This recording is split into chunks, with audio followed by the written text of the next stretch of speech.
Presidente, senhores deputados, senhores membros do Governo, na sexta-feira, quando aqui debatemos a proposta do PCP sobre os princípios para a renegociação da dívida, o PSD assobiou para o ar através da boca da intervenção do Sr. Deputado Nuno Reis, o CDS ficou mudo, o PS ficou calado e o Governo respondeu com alhos quando se pretendia que respondesse com bugalhos. Dizia então a Secretária de Estado, só uma pequena parte da dívida é empréstimo da Troika. Não, já não é uma pequena parte, é 1/3 da dívida direta do Estado, já não é uma pequena parte. Dizia a Secretária de Estado, o resto é dos mercados, dos fundos de investimento de pensões. Também parece que não, também não é correto, porque boa parte do restante já está nas mãos, como se sabe, da própria banca e da banca portuguesa. Mas e se fosse dos fundos de investimento de pensões? O que é que impedia o seu escalonamento? Nada. O que era importante era que houvesse vontade política. E, de facto, não há vontade política.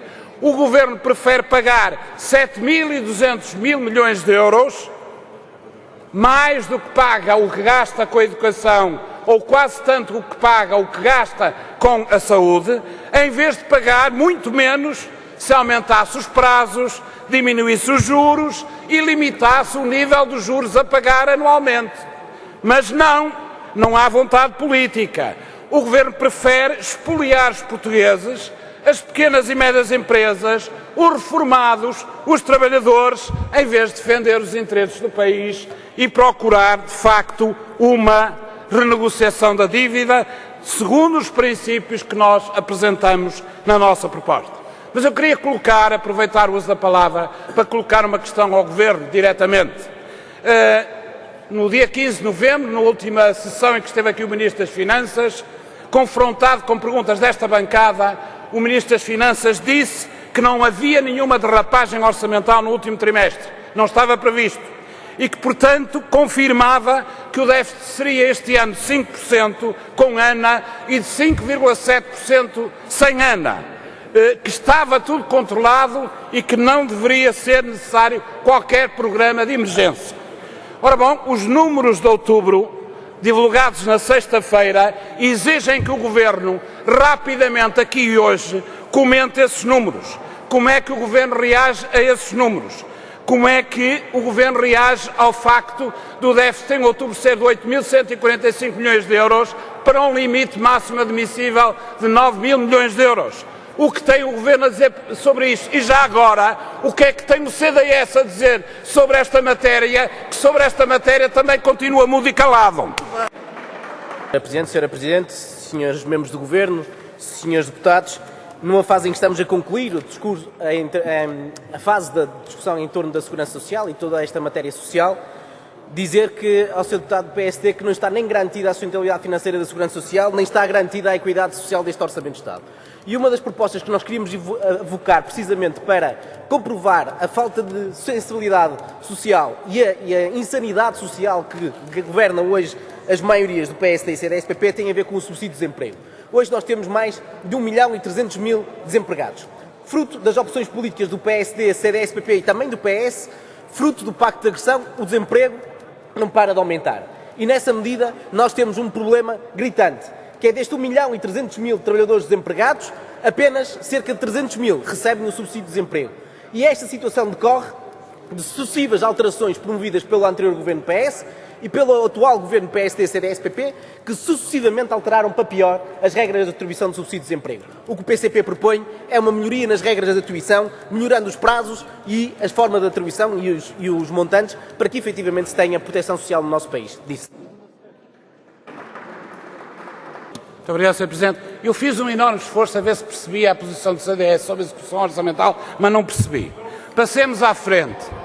Agora, a verdade é que este Governo e a maioria que o apoia, e não só, sobre a matéria de renegociação da dívida, estão orgulhosamente sós. E cada vez mais orgulhosamente sós. Até o momento, Sr. Secretário de Estado, até ao momento em que essa renegociação se imponha sob a forma de negociação de um segundo resgate e depois se imponha ao país novas condições agiotas. Aí os senhores já renegociam. Exatamente. Confirmam também, pela sua voz, que também estão cada vez mais sozinhos na presunção de que o déficit este ano vai ser 5%. Esperemos pelo fim do ano para ouvir a voz do Governo. Finalmente, Sra. Presidente, sobre a privatização dos estaleiros navais de Viana do Castelo, os senhores têm aqui uma oportunidade de impedir um desastre económico e social para o país a médio prazo.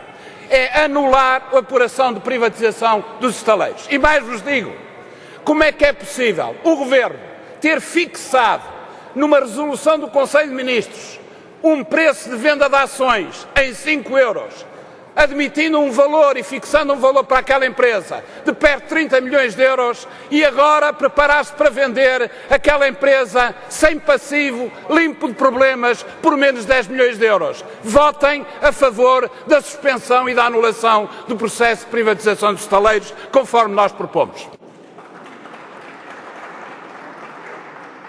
Sra. Presidente, enfim, já todos percebemos que isto é o resultado das variantes das propostas. Eu sugeria que a maioria lesse exatamente o texto do número 7 para pelo menos ficar a saber o que é que se vai votar. É isso que eu ia pedir, Sr. Deputado. Sr. Presidente, é para o mesmo efeito, porque penso que nesse relatório que vai ser distribuído deve estar claro que o que aumentou foi a cirurgia de ambulatório e que as cirurgias programadas, que são as das situações mais graves e algumas muito graves, diminuíram. E isso é que é o mais significativo em matéria de atividade cirúrgica no nosso país. E se esse relatório puder trazer também um estudo comparado das taxas moderadoras com os bilhetes do cinema, talvez isso nos ajude a explicar esta enormidade que o Sr. Secretário de Estado aqui disse, porque parece que as pessoas iam para as urgências passar tempo até às 2, às 3 e às 4 da manhã. Se calhar, como agora a taxa moderadora já custa mais que o bilhete do cinema, provavelmente foram para o cinema porque não estavam a fazer nada no hospital. Tenha respeito pelas pessoas, Sr. Deputado. Sra. Presidente, Srs. Deputados, Srs. Membros do Governo, é verdadeiramente extraordinário ver as bancadas do PSD, CDS-PP preocupados relativamente aos pobres e aos mais pobres do nosso país, quando estão a preparar-se para aprovar um Orçamento de Estado que corta nos salários, rouba nas pensões, corta no subsídio de doença e se corta no subsídio de desemprego e que atira cada vez mais pessoas para a pobreza. Mas relativamente ao Fundo de Pensões de Alimentos, a verdade, Sr. Secretário de Estado, é que com esta alteração à legislação limitam o universo, aplicam a condição de recurso e cada vez mais crianças que hoje recebem vão deixar de receber por causa da alteração legislativa que promovem neste Orçamento de Estado. Obrigada, Sra. Presidente, Sra. Presidente, Srs. Ministros, Srs. Deputados. Em agosto, o Governo publicou o Decreto 190/12 para facilitar a libertação de cauções de garantia na execução de empreitadas de obras públicas. A legislação, além de muitíssimo atrasada, contém claras insuficiências, mas fundamentalmente deixa de fora os subempreiteiros, isto é, milhares de pequenos e médios empresários da construção civil. A proposta do PCP é um aditamento a esse decreto-lei, alargando o seu âmbito aos subempreiteiros, corrigindo-se um erro e uma injustiça.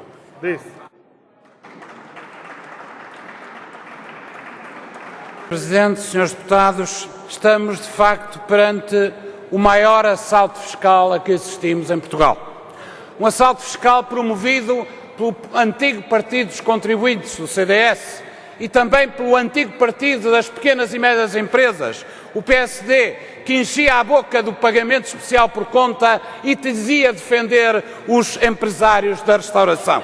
O Governo, para enganar os portugueses, fala agora de equidade fiscal e é subscrito pela maioria. Eu diria assalto fiscal com equidade fiscal e com os truques fiscais que aqui o Sr. Deputado Paulo Batista Santos nos trouxe. Mas mais uma mentira, isto é mais uma mentira do Governo e da maioria. Os senhores querem falar de assalto fiscal e de equidade fiscal? Então vou-vos responder com 3 perguntas. Porque é que os senhores não tributam em IRS todos os rendimentos recebidos de empresas situadas fora de Portugal? Porque mantém tantas isenções no artigo 20? Equidade fiscal, senhores deputados. Então porque é que não englobam obrigatoriamente todos os rendimentos objeto de taxas liberatórias e taxas especiais? Terceira pergunta, equidade fiscal, porque não tributam todas as transferências de e a partir de offshores? Será que a Madeira não é um offshore? Por último, senhores deputados, deixo-vos uma pergunta de português. Em que dicionário é que os senhores viram que simplificar significa aumentar? Em que dicionário é que viram que simplificar os escalões do IRS significa assaltar os contribuintes? Sr. Presidente, Srs. Membros do Governo, Srs. Deputados, temos assistido nos últimos minutos a uma operação de branqueamento de responsabilidades. Não nos venham falar de equidade fiscal, não nos venham falar que é preciso um esforço suplementar. Nós estamos perante, de facto, um assalto organizado à Bolsa dos portugueses, dos trabalhadores, dos reformados e dos pequenos empresários. E temos assistido, pela voz dos deputados do CDS e pela voz do Secretário de Estado, a uma tentativa de justificar a cumplicidade do CDS perante este assalto fiscal. É isto a que temos assistido nestes últimos minutos. Mas, Sr. Deputado Nuno Magalhães, Sr. Deputado Adolfo Mesquita Nunes, não se justifica essa cumplicidade pela simples razão que há alternativas. E nós apresentamos essas alternativas, coloquei 3 questões ao Sr. Secretário de Estado em sede de IRS e ele não respondeu a nenhuma. Mas vou-lhe colocar mais 2. De IRC, quer ver porque é que o Governo insiste em aumentar as possibilidades de deduzir os prejuízos fiscais das empresas? Porque é que descontam em 5 anos e não descontam em 3 anos? Quanto custa isso aos portugueses, Sr. Secretário de Estado? E já agora, porque é que insiste o Governo em não tributar os lucros das holdings dos grupos económicos portugueses sediados na Holanda, no Luxemburgo ou na Suíça? Quantos subsídios de Natal e de férias é que custam estas dádivas oferecidas pelo CDS à holding da Jerónimo Martins, da SONAI e da PT? Isto é que são questões concretas, não é retórica para justificar o injustificável. Senhora Presidente, Sr. Secretário de Estado, Srs. Deputados. O Sr. Deputado Virgílio Macedo, o senhor conseguiu dizer isso tudo sem se rir depois do que aconteceu ao longo deste ano com o IVA a 23%? A criação de um grupo de trabalho para o IVA a 23% na restauração não chega a ser um adiamento. É uma pura e simples manobra de diversão para fugir à decisão obrigatória que é passar o IVA para 13%. E mesmo assim não chega para responder aos problemas deste setor, como o senhor sabe. Não vemos, senhores deputados do PSD e do CDS, como é possível não votarem a proposta do PCP e de outros partidos para a redução imediata da taxa do IVA para 13%, porque os senhores não o votando assumem a responsabilidade pela falência de mais uns milhares de restaurantes, mais uns milhares de desempregados e até pela responsabilidade pela não subida da receita fiscal. Obrigado, Sr. Presidente, Sra. Presidente, Sr. Secretário de Estado, Srs. Deputados.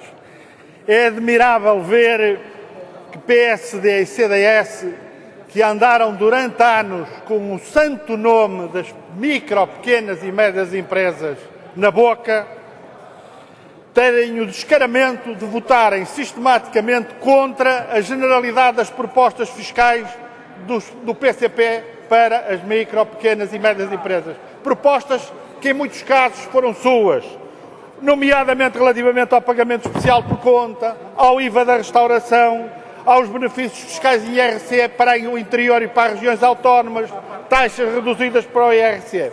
Sabemos agora que essa invocação das PMEs tinha um único objetivo: votos, votos e nada mais do que votos. Mas o PSD e o CDS estão preocupados com a contestação dessas camadas. É o que leva o Governo a apresentar o que é uma fraude no orçamento sobre o IVA de caixa, senhores deputados. Em 28 de setembro de 2011, o senhor Primeiro-Ministro declarou nesta Câmara que o mecanismo IVA de caixa para melhorar a tesouraria das empresas, e não falou nem em micro, nem em pequenas, nem em médias empresas, iria ser concluído até dezembro, ouça, senhor deputado João Almeida, ia ser concluído até dezembro de 2011. Passado um ano, o Governo vem pedir uma autorização legislativa para o IVA de caixa. Não julgam, senhores deputados, que estão um bocadinho atrasados relativamente ao calendário do senhor Primeiro-Ministro? Mas pior é que a proposta de IVA de caixa presente na proposta de lei do orçamento é uma fraude. A aplicação a volumes anuais de negócio de até 500 mil euros impede a sua aplicação à maioria das micro e pequenas empresas que tinham alguma coisa a ganhar com este mecanismo.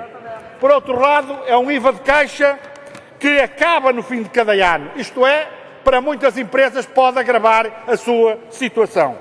Senhores deputados do PSD e do CDS, se não querem dar o dito por não dito, inclusive das afirmações aqui feitas pelo senhor Primeiro-Ministro, se querem ter alguma coerência no assunto, votem pelo menos a proposta que o PCP faz da alteração deste artigo do projeto de proposta de lei do orçamento.